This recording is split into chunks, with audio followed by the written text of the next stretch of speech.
Basically, it's going to give you 2 times more runtime and a whole bunch of different features that it has, including an LED light, adjustable shoe, raptor hook, so you're going to be able to hang it on a raptor. So now we're going to test it. What do you want to cut through, Eric? All of it. Should I cut through all this cut and bring the whole thing down? Now, let's see here. Let's cut through this conduit right here. Steel conduit. Ready? Wow. Wow. Steel black pipe. That thing's aggressive.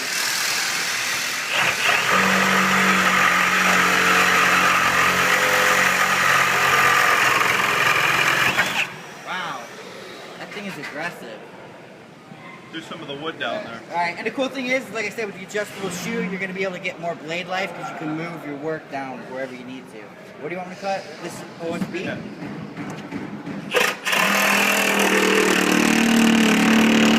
You want me to write your name in there?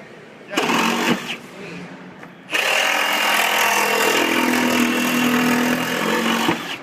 You want me to make a glory hole for you?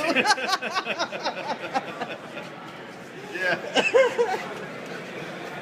Oh man, that's funny. Alright, tools in action, that's it.